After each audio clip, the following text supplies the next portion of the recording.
تفسیر فہم قرآن سے سورہ بقرہ کی آیت نمبر 25 ہے۔ اعوذ باللہ من الشیطان الرجیم، بسم اللہ الرحمن الرحیم، وبشر الذین آمنوا وعملوا الصالحات ان لهم جنات تجری من تحتها الانہار كلما رزقوا منها من ثمرة رزقا قالوا هذا الذي رزقنا من قبل وأتوا به متشابها ولهم فيها أزواج مطهرة وهم فيها خالدون۔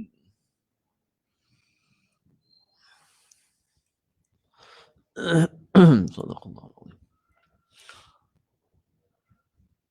ترجمہ: اور خوشخبری دے ان لوگوں کو جو ایمان لائے اور اچھے کام کیے کہ ان کے واسطے باغ ہیں کہ بہتی ہیں ان کے نیچے نہریں، جب کبھی دیے جائیں گے وہاں کا کوئی پھل کھانے کو تو کہیں گے یہ تو وہی ہے جو دیے گئے تھے ہم اس سے پہلے، اور وہ دیے جائیں گے پھل ایک صورت کے، اور ان کے لیے وہاں عورتیں ہوں گی پاکیزہ، اور وہ وہیں ہمیشہ رہنے والے ہوں گے۔ پچھلی آیت کے ساتھ اس آیت مبارکہ کا ربط کیا ہے؟ اس آیت میں منکرین قرآن کے لیے وعید مذکور تھی، اب آگے قرآن پاک کو ماننے والوں کے لیے بشارت سنائی جاتی ہے، کیونکہ جہاں جہنم کا تذکرہ ہے تو وہاں قرآن پاک میں آپ کو قریب ہی جنت کا تذکرہ بھی ملے گا، اور یہاں جنت کا ہے تو وہاں قریب ہی کہیں جہنم کا تذکرہ بھی ملے گا، تاکہ انسان کو دونوں چیزیں سامنے رہیں تو اس سے آدمی میں اعتدال رہتا ہے۔ الایمان بین الرجاء والخوف، امید اور خوف دونوں کے درمیان ایمان ہے۔ تفسیر: اور خوشخبری سنا دیجیے آپ ان لوگوں کو جو ایمان لائے اور کام کیے اچھے، اس بات کی کہ بے شک ان کے واسطے باغات ہیں کہ چلتی ہوں گے ان کے نیچے سے نہریں، جب کبھی دیے جائیں گے وہ لوگ ان باغوں میں سے کسی پھل کی غذا تو ہر بار میں یہی کہیں گے یہ تو وہی ہے جو ہم کو ملا تھا اس سے پہلے، اور ملے گا بھی ان کو دونوں بار کا پھل ملتا جلتا، اور ان کے واسطے ان باغوں میں بیویاں ہوں گی پاک صاف کی ہوئی، اور وہ لوگ ان باغوں میں ہمیشہ کو بسنے والے ہوں گے۔ ہر بار میں ملتا جلتا پھل ملنا لطف کے واسطے ہوگا، کیونکہ دونوں مرتبہ پھلوں کی صورت ایک سی ہوگی، جس سے وہ یہ سمجھیں گے کہ یہ پہلی ہی قسم کا پھل ہے، مگر کھانے میں مزہ دوسرا ہوگا، جس سے لطف اور بڑھ جائے گا۔ حظ اور سرور کا لفظ لکھا ہے، اس سے مراد ذائقہ اور لذت ہے۔ جی، حظ اور سرور، حظ کہتے ہیں فائدے کو، اور سرور خوشی کو، اس فائدے سے مراد وہ فائدہ جو انسان کسی چیز سے لطف اندوز ہوتا ہے، بس یہی سمجھ لیں، لطف اندوز ہونا، حظ اٹھانا۔ کہتے ہیں ہم فلاں کی بات سے بڑے محظوظ ہوئے، یہ محظوظ لفظ زوئن کے ساتھ ہے۔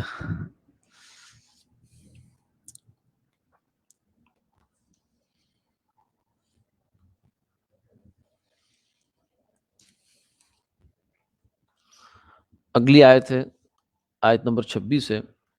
ان اللہ لا يستحيي ان يضرب مثلا ما بعوضة فما فوقها فأما الذين آمنوا فيعلمون أنه الحق من ربهم وأما الذين كفروا فيقولون ماذا أراد الله بهذا مثلا يضل به كثيرا ويهدي به كثيرا وما يضل به إلا الفاسقين الذين ينقضون عهد الله من بعد ميثاقه ويقطعون ما أمر الله به أن يوصل ويفسدون في الأرض اولئک هم الخاسرون۔ ربط، پہلے ترجمہ دیکھیں گے۔ بے شک اللہ نہیں شرماتے اس بات سے کہ بیان کریں کوئی مثال مچھر کی یا اس چیز کی جو اس سے بڑھ کر ہے، سو جو لوگ مومن ہیں وہ یقین جانتے ہیں کہ یہ مثال ٹھیک ہے ان کے رب کی طرف سے، اور جو کافر ہیں سو کہتے ہیں کیا ارادہ کیا اللہ نے اس مثال سے۔ گمراہ کرتا ہے خدا تعالیٰ اس مثال سے بہت سوں کو، اور ہدایت کرتا ہے اس سے بہت سوں کو، اور گمراہ نہیں کرتا اس مثال سے مگر بدکاروں کو جو توڑتے ہیں خدا کے معاہدہ کو مضبوط کرنے کے بعد، اور قطع کرتے ہیں اس چیز کو جو حکم دیا اللہ نے اس کے ملانے کا، اور فساد کرتے ہیں زمین میں، وہی ہیں بڑے خسارے والے۔ یہاں تک رب سے دیکھیں گے، یہاں تک قرآن پاک کا کلام الہی ہونا ثابت ہوا، اور اس کے انکار کرنے پر وعید اور اس کی تصدیق کرنے پر بشارت ذکر ہوئی۔ وعید مطلب ڈراوا، جو تنبیہ ہے، اور بشارت خوشخبری۔ اب سمجھنا چاہیے کہ دعویٰ کرنے والے کے ذمے دو حق ہوتے ہیں، ایک اپنے دعوے پر دلیل قائم کرنا، اور دوسرے مخالف کی دلیل کا جواب دینا۔ یہ عدالتوں میں بھی جہاں کی اب آپ دیکھیں کہ دو بندے ہیں تو اس کے ذمہ دو کام ہوتے ہیں، ایک تو اپنا مثبت دلیل لے کے آئے کہ میرا یہ دعویٰ ہے کہ یہ جائیداد، یہ دکان، یہ مکان یہ میرا ہے، اور اس کے لیے اس کو کچھ ثبوت چاہیے، اور دوسرا یہ ہے کہ جو دوسرا اس کے خلاف ثبوت رکھتا ہے اس کا جواب دے۔ یہاں قرآن کے کلام الہی ہونے کا دعویٰ کیا گیا ہے، اور اس پر یہ دلیل قائم کی کہ تمام افراد بشر، یعنی انسان جتنے بھی دنیا میں بستے ہیں، اس جیسا کلام بنانے سے عاجز ہیں۔ اس سے معلوم ہوا کہ یہ اللہ کا ہی کلام ہے۔ اب بعض مخالف لوگ اس کے کلام الہی نہ ہونے پر یہ دلیل دیتے تھے، تو ایک تو قرآن پاک نے اپنا دلیل دے دی، مثبت دلیل، اور دوسری یہ ہوئی کہ کچھ لوگوں کے اعتراضات قرآن پاک پر۔ یہ سلسلہ قرآن پاک پر اعتراض کا آج کا نہیں ہے، یہ بہت پرانا اسی زمانے سے شروع ہو چکا تھا، جو اس زمانے میں بھی مستشرقین یعنی اورینٹلسٹ جو لوگ ہیں وہ قرآن پاک کی بہت سی باتوں پر اعتراض کرتے ہیں۔ غیر مستشرقین یعنی وہ عیسائی لوگ کہ جو ہوتے عیسائی ہیں یا یہودی ہیں لیکن وہ اسلامی علوم پڑھتے ہیں، ان کے پڑھنے کا مقصد ہدایت کر حاصل کرنا نہیں ہوتا بلکہ کیڑے نکالنا ہوتا ہے۔ مستشرقین، مستشرقین، جی، اورینٹلسٹ، اورینٹلسٹ۔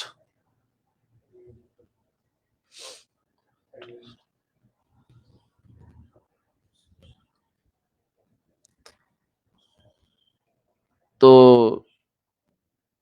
بعض لوگ مخالف لوگ اس کے کلام الہی نہ ہونے پر یہ دلیل دیتے تھے کہ اس میں بہت سی حقیر چیزوں کا ذکر ہے، مثلا مکھی، مکڑی کے بتوں اور بت پرستوں کی مثال دیتے ہوئے اس کا تذکرہ آیا ہے۔ قرآن پاک میں آتا ہے کہ ان الذین تدعون من دون اللہ لن یخلقوا ذبابا، جن لوگوں کو تم خدا کے علاوہ پکارتے ہو وہ تو مکھی پیدا نہیں کر سکتے۔ وَإِن يَسْلُبْهُمُ الذُّبَابُ شَيْئًا لَا يَسْتَنقِذُوهُ مِنْهُ ضَعْفَ الطَّالِبِ وَالْمَطْلُوبِ۔ مکھی پیدا کرنا دور کی بات ہے، اگر مکھی کوئی چیز ان سے چھین کر چلی جائے تو اس کو واپس نہیں لا سکتے، تو مکھی کا تذکرہ تو ہے۔ مَثَلُ الَّذِينَ اتَّخَذُوا مِن دُونِ اللَّهِ أَوْلِيَاءَ كَمَثَلِ الْعَنكَبُوتِ، مکڑی کا تذکرہ بھی ہے کہ جن کو تم نے خدا کے سوا کچھ بنا رکھا ہے وہ تو مکڑی کا جالا ہے، اللہ کا غیر جو ہے وہ مکڑی کا جالا ہے، تو یہ تذکرہ تو ہے۔ بعض لوگوں نے اسی کو اعتراض بنا لیا کہ قرآن خدا کا کلام نہیں ہو سکتا، کیوں؟ اس لیے کہ اس میں چھوٹی چھوٹی باتوں کا اس میں تذکرہ ہے۔ اگر یہ اللہ کا کلام ہوتا تو ایسی ذلیل اور حقیر چیزوں کا اس میں ذکر کیوں ہوتا؟ اس لیے تقاضا ہوا، یعنی اب ضرورت محسوس ہوئی کہ اب مخالفین کی دلیل کا جواب دیا جائے کہ یہ بھائی جو تم نے جو اعتراض گھڑ کے لائے یہ کون سا اعتراض ہے۔ اور چونکہ اعتراض کرنے والوں نے اعتراض اس انداز سے کیا تھا کہ حضور صلی اللہ علیہ وسلم کے رب ایسی چیزوں کا ذکر کرنے سے شرماتے نہیں، یعنی یہ مشرکین مکہ کا اور دوسرے لوگوں کا بھی یہ تھا کہ وہ یہ نہیں کہتے تھے کہ اللہ ایسا کر رہا ہے، وہ کہتے تھے کہ تمہارا خدا ایسا کر رہا ہے، محمد کا خدا ایسا کر رہا ہے، ان کا رب ایسا کر رہا ہے۔ تو اس لیے اللہ تعالیٰ نے جواب بھی اسی انداز سے دیا، چنانچہ فرماتے ہیں ان اللہ لا یستحی ان یضرب مثلا ما بعوضۃ فما فوقها، کہ ہاں واقعی اللہ تو نہیں شرماتے کہ بیان کر دیں کوئی بھی مثال، خواہ مچھر ہو خواہ اس سے بھی بڑی ہوئی ہو، یعنی حقیر ہونے میں بڑی ہوئی ہو، مچھر سے نیچے اگر کوئی چیز ہے کمزور ہونے میں، تو اللہ تو اس کی مثال بیان کرنے سے بھی نہیں شرماتے۔ تم نے یہ کون سی وہ اعتراض کی بات بتائی، بڑا انکشاف کیا ہے، یعنی حقیر ہونے میں مچھر سے بڑی ہوئی ہو۔ سو جو لوگ ایمان لائے ہوئے ہیں، خواہ کچھ ہی ہو، وہ تو یہی یقین کریں گے کہ بے شک یہ مثال بہت ہی موقع کی ہے ان کے رب کی جانب سے، کیونکہ مثال کو اس چیز سے مناسبت ہونی چاہیے جس کی وہ مثال ہے، مثال کو اس چیز سے مناسبت ہونی چاہیے جس کی وہ مثال ہے۔ یعنی مثال میں یہ نہیں دیکھا جاتا کہ آپ نے کس اپروچ کی مثال لائے ہیں، اس میں یہ دیکھا جاتا ہے کہ آپ کی مثال جس کانسیپٹ کو، جس تھیوری کو آپ نے اس کو سمجھانے کے لیے دی ہے، اس کے ساتھ مطابقت کتنی رکھتی ہے، اس کے اندر کتنا فائدہ دے پائی وہ۔ اب یہ تو نہیں کہ اب اللہ نے بتوں کی حقارت کی مثال دینی تھی، وہ مثال دیتے سونے چاندی کی، تو حقارت کہاں سے؟ وہ تو الٹی بات ہوگی۔ مثال دینے والے کے ساتھ مناسبت ہونا ضروری نہیں، یعنی یہ نہیں کہا جائے گا کہ بابا یہ اتنا بڑا آدمی ہے تو یہ دیکھو مچھر کی بات کیوں کر رہا۔ مسئلہ تو یہ ہے کہ جس چیز کے ساتھ اس کو لنک کیا جا رہا ہے مچھر کو، وہ بڑا ہے یا چھوٹا ہے۔ مثال دینے والے کے ساتھ مناسبت ضروری نہیں، اس لیے کہ مثال سے غرض کسی شے کی حالت کی وضاحت کرنا ہوتا ہے، تو جب تک اس شے کے مناسب نہ ہوگی، اس کے ذریعے سے اس کی حالت کی وضاحت نہ ہو سکے گی۔ قرآن پاک میں جہاں مکھی مکڑی کا ذکر آیا ہے، وہاں بت پرستی کا لچر ہونا اور بتوں کا عاجز و درماندہ ہونا بیان کیا ہے، اس لیے اس کی مثال میں حقیر اور ضعیف چیزوں کا لانا ہی ضروری تھا، مناسب ہوا۔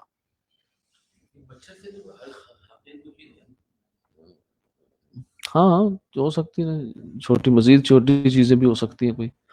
اگر ہوگی تو وہ بھی لے آئیں گے۔ جی،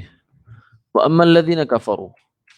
آگے فرمایا کہ اور رہ کہ وہ لوگ جو کافر ہو چکے ہیں، سوچے کچھ ہی ہو جائے، یعنی آپ، سوال اصل میں یہ ہے، مشرکین مکہ یہ جو جتنے بھی لوگ انبیاء علیہ الصلوۃ والسلام پر اعتراض کرتے تھے، کیونکہ اعتراض کرنے والے دو قسم کے لوگ ہوتے ہیں، ایک لوگوں کو اشکال ہوتا ہے، جو سوال ہوتا ہے، اشکال یا سوال ہوتا ہے، اور ایک اعتراض ہوتا ہے۔ اشکال یا سوال اس لیے ہوتا ہے کہ ہمیں بات سمجھ نہیں آئی اور ہم سمجھنا چاہتے ہیں، اگر سمجھ آ گئی تو ہم مان جائیں گے، وہ مخلص آدمی ہوتا ہے۔ لیکن جو معترض ہوتا ہے وہ مخلص نہیں ہوتا، وہ تو یہ ہوتا ہے کہ میں نہیں مانوں گا، بس میں نہ مانوں، آپ چاہے کچھ ہی کر لیں۔ جیسے جتنے بھی ہمیں ملتے ہیں وہ لوگ جنہوں نے انبیاء علیہ الصلوۃ والسلام پر سوالات کیے، سوالات اٹھائے، تو چاہے کچھ بھی ہوا مان کر نہیں دیے وہ، چاہے ان کا منہ مانگی دلیل بھی ان کو دے دی گئی، لیکن پھر بھی مان کر نہیں دیے۔ اور صالح علیہ السلام نے دعا سے پہاڑ سے اونٹنی نکلوائی ہے، اونٹنی نے بچہ دیا ہے، حالانکہ پہاڑ سے اونٹنی کا نکلنے کو تک نہیں ہے، لیکن قوم پھر بھی نہیں مانی۔ تو یہ اعتراض ہوتا ہے بس اگلے کو زج کرنا، اشکال ہوتا ہے سمجھنے کی نیت سے کوئی سوال کرنا۔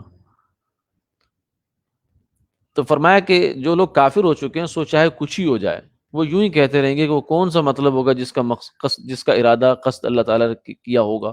اللہ تعالیٰ نے اس حقیر مثال سے، چونکہ اس مثال سے غرض و مقصد بہت واضح تھا اور وہ کافر بھی اس سے ناواقف نہ تھے۔ یعنی اصل بات یہ ہے، خود ان کو بھی پتا ہے، کیونکہ یہ اتنے بھولے تو لوگ نہیں تھے، یہ خود شاعر لوگ تھے، بلاغت فصاحت ان کی گھٹی میں پڑی ہوئی تھی، تو ان کو تو اندازہ تھا کہ کلام کے بلیغ ہونے کا مطلب یہ ہوتا ہے کہ وہ صورتحال کے بالکل مطابق ہو۔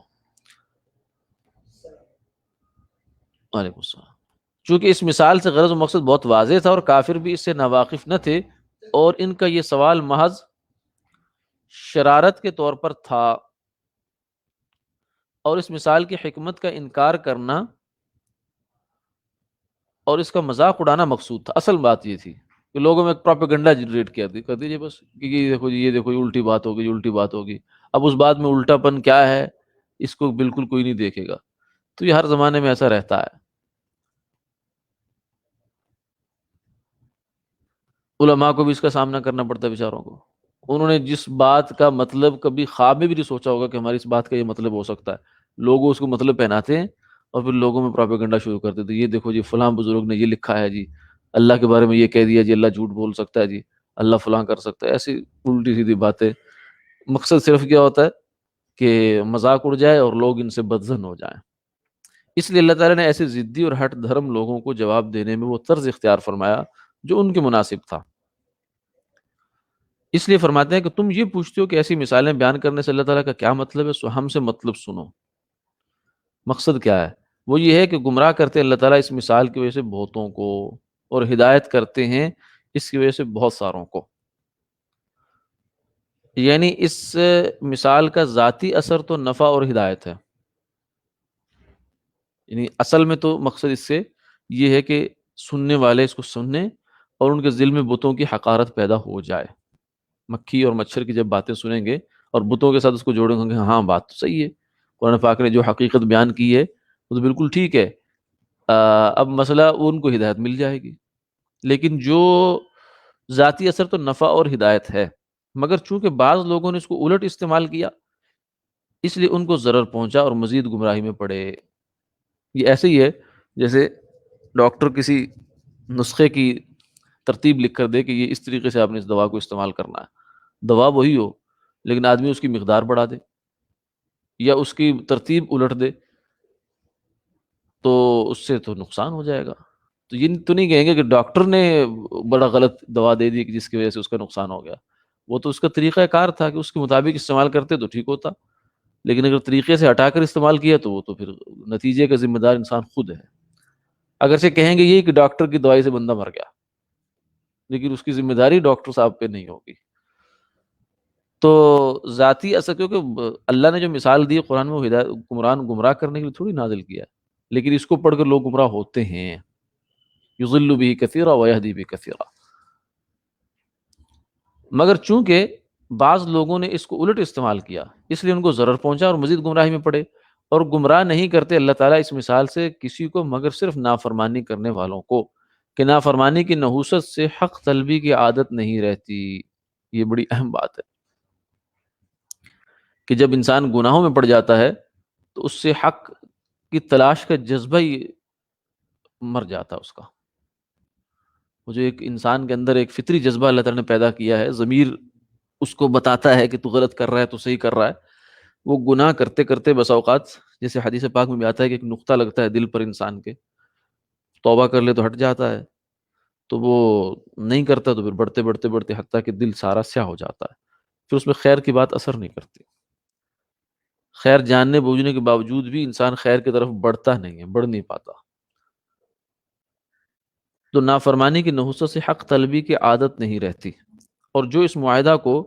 جو اللہ سے کر چکے تھے، یعنی عہد ازل میں، شروع سے، ازل مطلب ازل، شروع بالکل شروع سے، جس میں سب کے ارواح نے اللہ تعالیٰ کے رب ہونے کا اقرار کیا تھا، جس کا تذکرہ 9ویں پارے میں آتا ہے سورہ اعراف میں، کہ اللہ تعالیٰ نے روحوں سے وعدہ لیا تھا کہ کیا میں تمہارا خدا نہیں ہوں؟ اور خدا ہونے کا مطلب، رب ہونے کا مطلب یہ تھا کہ جو کچھ میں تمہیں ہدایت دوں گا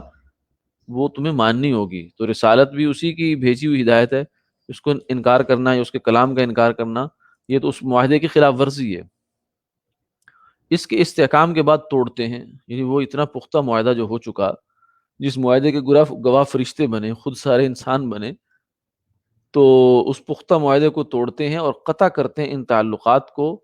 کہ اللہ تعالیٰ نے جن کو جوڑنے کا حکم دیا ہے، اس میں تمام تعلقات شرعیہ داخل ہیں۔ وَيَقْطَعُونَ مَا أَمَرَ اللَّهُ بِهِ أَن يُوصَلَ، اور وہ قطع کرتے ہیں ان تمام تعلقات کو جن کے جوڑنے کا اللہ نے حکم دیا ہے، خواہ وہ تعلقات جو بندے اور خدا کے درمیان ہیں، یہ بھی تو ایک تعلق ہے کہ اے اللہ تو میرا خدا ہے، تو میرا رب ہے، یہ بھی ایک تعلق ہے بندے اور اللہ کا۔ اس کو توڑ دے آدمی، اس نے کہا کہ خدا ہے ہی نہیں سرے سے، یہ خدا ہے تو صحیح لیکن میرا کوئی اسے لینا دینا نہیں ہے، یہ بھی ایک تعلق کو توڑنا ہے۔ یا وہ جو اس کے اور رشتہ داروں کے درمیان ہے، اقربا اور رشتہ داروں کے درمیان ہیں، اور عام اہل اسلام کے درمیان ہے، جیسے اخوت اسلامی ہے، مسلمان مسلمان کا بھائی ہے، یا پڑوسی پڑوسی کا جو ہے وہ ایک تعلق ہے، تو ہر وہ تعلق جس کے متعلق شریعت کے احکامات ہیں اس کو وہ خراب کرتے ہیں۔ اور جو عام انسانوں کے درمیان ہے، اور فساد کرتے رہتے ہیں زمین میں، کفر و شرک خود بھی فساد ہے، اور دوسروں پر ظلم اور ناحق شناسی جو کفر کے لوازم میں سے وہ بھی اس فساد میں شامل ہے۔ یعنی اس کی طرف عام طور سے ہمارا دھیان جاتا نہیں ہے، قرآن اس کو بہت واضح بات کرتا ہے۔ ہمارے ذہنوں میں عام طور سے کچھ اس عصر حاضر نے ایسا بٹھا دیا ہے کہ ہم کہتے ہیں کہ سن اور کرائم دو الگ الگ چیزیں ہیں۔ انسان کے اپنی ذاتی زندگی میں جو گناہ کر رہا ہے اس کی خیر کوئی بات نہیں ہوتی، اتنی بڑی بات نہیں ہے، اور جو دوسروں کے ساتھ وہ گڑبڑ کر رہا ہے وہ بڑی بات ہے، وہ نہیں ہونا چاہیے۔ لوگ بہت سارے کہتے ہیں جی میں نماز نہیں پڑھتا لیکن میں کسی کا دل نہیں دکھاتا کبھی، یہ بہت اس کو ایک وہ سمجھتے ہیں کہ میں ایک آئیڈیل سچویشن میں زندگی گزار رہا ہوں، حالانکہ یہ بہت ہی بری بات ہے اور نچلی حرکت ہے کہ نماز نہ پڑھ کے تم حضور کا دل دکھاتے ہو، اللہ کا دل دکھاتے ہو، اللہ تعالیٰ ناراض کو ناراض کرتے ہو، پھر کہتے ہو کہ میں کسی کا دل نہیں دکھاتا۔ تو کوئی کسی کا دل کیوں نہیں دکھا رہے؟ آپ دکھا رہے ہیں۔ اس اس غلط فہمی سے انسان کو نکلنا چاہیے۔ ٹھیک ہے، تم یہ کہو بابا میرے پاس ہمت نہیں ہے، سستی ہے، میں نماز نہیں پڑھ پا رہا، یہ تو ایک الگ بات ہوئی، اور مجھے اللہ توفیق دے، میں کوشش بھی کرتا ہوں، دعا کرتا ہوں۔ اور ایک ہے کہ بالکل اس کو نماز کے بالکل متوازی جو ہے نا، اس کو نماز کے والے دین کو یا دینداروں کو تنقید کا نشانہ بنانا اور خود اپنے آپ کو ان سے اچھا ثابت کرنا، یہ تو شیطنت ہے اور کچھ بھی نہیں ہے۔ تو کفر و شرک کو اللہ تعالیٰ نے سب سے بڑا گناہ کہا، ان شرک لظلم عظیم۔ یہ سب گناہ اپنی جگہ بڑے ہیں لیکن شرک سب سے بڑا اکبر الکبائر ہے۔ تو جو آدمی کفر اختیار کیے وہ خدا کو نافرمان ہے، تو وہ تو مجرم ہے، باغی ہے اللہ تعالیٰ کا۔ کفر و شرک خود بھی فساد ہے، اور دوسروں پر ظلم و ناحق شناسی جو کفر کے لوازم میں سے وہ بھی اس میں شامل ہے۔ اللہ کا حق خراب کرتا ہے انسان۔ بس یہ لوگ ہیں پورے خسارہ میں پڑنے والے کہ دنیا کی راحت اور آخرت کی نعمت سب ہاتھ سے دے بیٹھے، کیونکہ حاسد کی دنیاوی زندگی بھی ہمیشہ تلخ رہتی ہے۔ یعنی جس نے جان لیا کہ اللہ کے رسول سچے ہیں اور قرآن حق ہے، اس کے باوجود مان نہیں رہا، تو وجہ حسد ہے، عناد ہے، ضد ہے، ہٹ درمی ہے۔ تو ایسا آدمی تو دنیا میں بھی تل ملاتے ہی رہتا ہے بیچارہ۔ جب کبھی دیکھے گا کہ جن کے میں مخالف ہوں ان کو دیکھو اتنی ترقی مل گئی، دین میں مل گئی، دنیا میں مل گئی، تو وہ تو جلتے ہی رہے گا بیچارہ، کیونکہ حسد جو ہے یہ ایک چولہا ہے، یہ انسان کے اندر جلنے والا چولہا ہوتا ہے جس کے اندر وہ اپنے آپ کو جلاتا رہتا ہے۔ حاسد اپنے آپ کو ہمیشہ جلاتا رہتا ہے، دوسرے کا کوئی نقصان نہیں کرتا، اور یہ اللہ کی جو تقسیم ہے اس پر اعتراض بھی کرتا ہے۔ حسد گویا کہ در پردہ اللہ کی تقسیم پر اعتراض ہوتا ہے کہ اس کو یہ چیز کیوں دی، آپ کو نہیں دینی چاہیے تھی، یعنی یہ جگہ مناسب نہیں تھی جہاں آپ نے یہ نعمت رکھ دی۔ لولا نزل هذا القرآن على رجل من القريتين عظیم، مشرکین مکہ کہتے تھے کہ یہ قرآن جو ہے نا، یہ ایک محمد گمنام سے آدمی ہے، نہ ان کا دادا نہ ان کا باپ، تو ان کے اوپر قرآن نازل کر دیا۔ کسی بڑے سردار پہ نازل ہوتا تو مزہ بھی آتا، پتہ چلتا۔ تو یہ اعتراض ہے اللہ تعالیٰ کی ذات پر کہ اس نے اس کو کیوں مال دے دیا، اس کو کیوں جمال دے دیا، اس کو کیوں علم دے دیا، اس کو کیوں فضل دے دیا۔ یہ حسد کی حقیقت ہے، اور یہ نیکیوں کو ایسے کھاتا ہے جیسے آگ لکڑیوں کو جلا ڈالتی ہے۔ اس کا علاج بھی ہے، علماء نے فرمایا کہ جس کے بارے میں حسد محسوس ہو اس کا نام لے کر اس کے حق میں دعائے خیر کی جائے، اس سے انشاءاللہ طبیعت جو ہے وہ اعتدال پہ آ جاتی ہے۔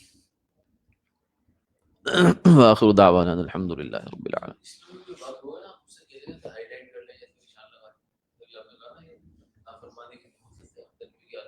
جی وعلیکم السلام۔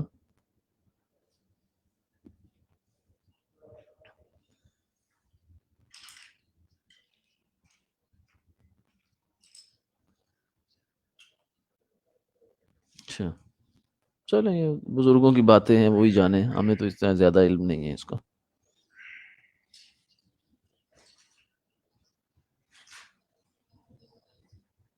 جی، بس توبہ رہے، ہر وقت اللہ کی طرف رجوع رہے، تاکہ دل کالا ہونے کی نوبت ہی نہ آئے۔ یعنی مسلمان آدمی پر ایسا کوئی وقت نہیں گزرنا چاہیے، ایسا کوئی دن رات نہیں گزرنی چاہیے کہ وہ گناہ اس کے کھاتے میں لکھے ہوئے ہوں۔ تو گناہ ہو جانا تو جو ہے بڑی بات نہیں ہے، کیونکہ بشر ہے، انسان سے ہو جاتا ہے، لیکن اس گناہ کے اوپر قائم رہنا، اس کو اپنے نام اعمال میں درج رکھنا، اور آگے بھی ارادہ رکھنا کل بھی کروں گا پرسوں بھی کروں گا، یہ صحیح نہیں ہے۔ ٹھیک ہے، السلام علیکم۔